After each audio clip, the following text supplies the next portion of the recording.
কি অত শত শত লেয়ার বিশিষ্ট পরোটা দেখে আপনি অবাক হচ্ছেন তাই না? কিভাবে তৈরি করলাম? অবাক হওয়ার কিচ্ছু নাই, কারণ আমার এই রেসিপিটি শুধু আপনাদের জন্য। আসসালামু আলাইকুম, আমি জান্নাত। কুকবাই জান্নাতে আপনাদের আরো একবার স্বাগতম জানাই। অতদিন তো অনেক ধরনের পরোটা খেয়ে এসেছেন, তবে মিনি লাচ্ছা পরোটা তৈরি করা যায় অত বেশি সোজা আর খেতে অত বেশি মজা। আমার এই রেসিপিটি দেখার পর যে বানাবে না সেই লস করে যাবে। চলুন কথা না বাড়িয়ে ঝটপট রেসিপিটি দেখে আসি। প্রথমে একটি মিক্সিং বলে নিচ্ছি 1.5 কাপ ময়দা। ময়দার পরিবর্তে আটা দিয়ে ওই পরোটাটা তৈরি করা যাবে। দিয়ে দিচ্ছি স্বাদ মতো লবণ, 1 চা চামচ চিনি এবং 2 টেবিল চামচ সয়াবিন তেল। এবারে সবকিছু ময়দার সঙ্গে খুব ভালোভাবে মেখে ময়ান করে নিচ্ছি। খুব ভালোভাবে মেখে নিতে হবে। তেলটা যেন সব ময়দার সঙ্গে খুব ভালোভাবে মিশে যায়। প্রায় 2 থেকে 3 মিনিট খুব ভালোভাবে মিশানোর পরে কিছু ময়দা নিয়ে হাতের মুঠোর মধ্যে এরকম মুঠোবন্দি করব।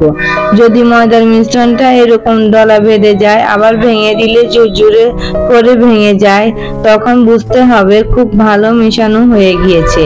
এবারে নরমাল তাপমাত্রার পানি দিয়ে আমি একটু সেমি সফট ডো তৈরি করে নিচ্ছি।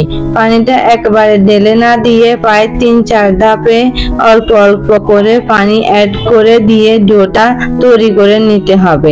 এছাড়া একবারে বেশি পরিমাণে পানি দিলে ডোটা কিন্তু নষ্ট হয়ে যেতে পারে। এজন্য কখনো একবারে পানি ঢেলে দিবেন না, অল্প অল্প করে পানি অ্যাড করে দিলে ডো তৈরি করে নিতে হবে। আর এই ডোটা কিন্তু খুব বেশি নরমও না, আবার খুব বেশি শক্তও না। আমরা নরমাল রুটি পরোটার জন্য যেভাবে ডো তৈরি করে থাকি ঠিক সেরকম ডোই হবে। ডোটা তৈরি করার পরে একটি ভেজা কিন্তু ন্যাংরানো কিচেন টাওয়াল দিয়ে ডোটাকে আমি রেস্টে রেখে দিচ্ছি প্রায় 10 থেকে 15 মিনিটের জন্য। এতে করে ডোটা আরো বেশি সফট হয়ে আসবে। এদিকে আমি একটি কর্নফ্লাওয়ারের স্লারি তৈরি করে নিচ্ছি। একটি বাটির মধ্যে নিয়ে নিচ্ছি 2 টেবিল চামচ কর্নফ্লাওয়ার এবং সাথে দিলাম 3 টেবিল চামচ সয়াবিন তেল। এবারে সবকিছু খুব ভালোভাবে মিশিয়ে ঠিক এরকম থিকনেসের একটি ব্যাটার তৈরি করে নিচ্ছি। ব্যাটার তৈরি হয়ে গেলে আমার কর্নফ্লাওয়ার স্লারি এটাকেও একটা সাইডে রেখে দিচ্ছি। ফিরে আসলাম 10 মিনিট পর। এদিকে ডোটা খুব ভালোভাবে রেস্ট হয়ে গেছে। আর দেখুন আগের থেকে কত বেশি সফট হয়েছে। প্রায় আরো 2 থেকে 3 মিনিটের মতো ডোটাকে আমি খুব ভালোভাবে মলে নিয়ে এভাবে ছোট ছোট লিচি কেটে নিচ্ছি। পরোটাগুলো আপনারা কতটা বড় করতে চান অথবা ছোট করতে চান এটা বুঝে লিচি পরোটা কেটে নিতে হবে। আমি খুব বেশি বড় করছি না, আবার খুব বেশি ছোট করছি না, মিডিয়াম সাইজে লিচিগুলো কেটে নিচ্ছি। এরপর এখান থেকে একটি লিচি নিয়ে বাকি লিচিগুলো সেই কিচেন টাওয়াল দিয়ে ঢেকে রেখে দিচ্ছি যেন উপরে ড্রাই না হয়ে আসে। এবারে সামান্য একটু ময়দা নিয়ে এই লিচিটা দিয়ে আমি একটি রুটি বানিয়ে নিচ্ছি। রুটিটা খুব বেশি মোটাও না, আবার খুব বেশি পাতলাও না, একদম মিডিয়াম পুরুতে একটা রুটি বেলে নিচ্ছি। এবারে এর উপর দিয়ে দিচ্ছি 1 চামচ কর্নফ্লাওয়ারের মিশ্রণটা, ওই যে আগে থেকে তৈরি করে রেখেছিলাম। প্রয়োজনে এখানে আরো কিছুটা অ্যাড করতে পারেন যদি প্রয়োজন হয়। এবারে হাতের সাহায্যে কর্নফ্লাওয়ারের এই মিশ্রণটা পুরো রুটির গায়ে খুব ভালোভাবে স্প্রেড করে দিচ্ছি।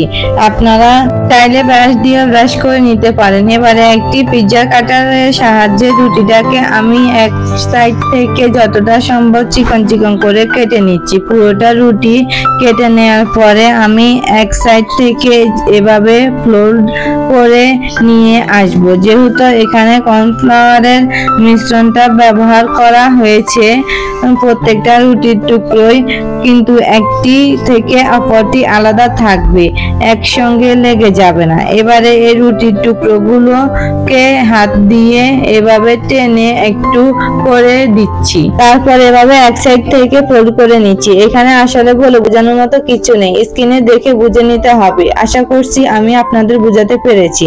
ঠিক একইভাবে আমি সবগুলো পরোটা লিচি কিন্তু একইভাবে পরপর তৈরি করে নিয়েছি। এখানে 1.5 কাপ ময়দা দিয়ে 3 থেকে 4টি পরোটা তৈরি করা যাবে। পরোটা রেডি করে নিয়েছি। চলে যাচ্ছে আমি চুলাতে। এই পরোটা তৈরি করতে কিন্তু খুব একটা তেলের প্রয়োজন হয় না, খুবই সামান্য তেলে ভেজে নেওয়া যায়। তেল ছাড়া বাটার ও ঘিতে আপনারা পরোটাটা ভেজে নিতে পারেন। আমি একটি ফ্রাই প্যানে সামান্য পরিমাণে তেল ব্রাশ করে নিলাম, দেন এর উপর পরোটাগুলো দিয়ে দিচ্ছি। দেওয়ার পর হালকা একটু হাতের সাহায্যে চেপে দিচ্ছি, এতে করে পরোটাগুলো একটু ফ্ল্যাট হয়েছে। তবে আপনারা চাইলে আপনাদের ইচ্ছে মতো যে কোনো সাইজে রাখতে পারেন। এক পাশ থেকে যখন হয়ে এসেছে তখন উল্টিয়ে দিয়ে আবারও সামান্য একটু তেল দিয়ে দিলাম। এভাবে উল্টে পাল্টে পরোটাগুলো সমানভাবে ভেজে নিচ্ছি। ভাজতে ভাজতে দেখতে পারবেন পরোটার লেয়ারগুলো একটা থেকে আরেকটা ছিঁড়ে ছিঁড়ে যাচ্ছে।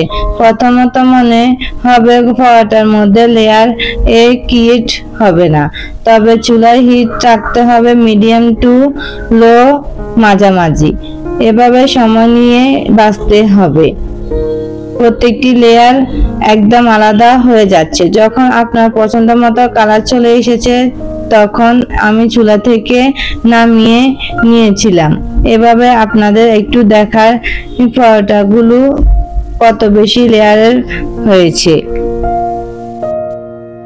দেখে হয়তো বুঝতে পারছেন একটির সঙ্গে আর একটি লেয়ার কিন্তু লেগে নেই, সব আলাদা হয়ে গেছে।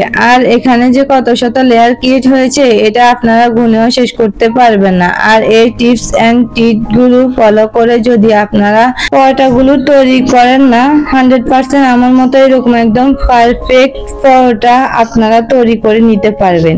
যে কোনো ডাউল তরকারি ডিমের সঙ্গে পরোটাটা খাওয়া যায়। এছাড়া পরোটাটা কিনে থেকেই খাওয়া যায়, অনেক বেশি মজা লাগে। এটা খেতে একটু বেশি ক্রিসপি আর একটু সফট, অন্যরকম একটি টেস্ট দেবে। আপনাদের কাছে কেমন লাগলো অবশ্যই আমাকে কমেন্ট করে জানাবেন। আপনাদের কাছে যদি ভালো লেগে থাকে তাহলে সাবস্ক্রাইব করতে ভুলবেন না। আজকের মতো এই পর্যন্ত। সবাই সুস্থ থাকবেন, ভালো থাকবেন। আল্লাহ হাফেজ, আসসালামু আলাইকুম।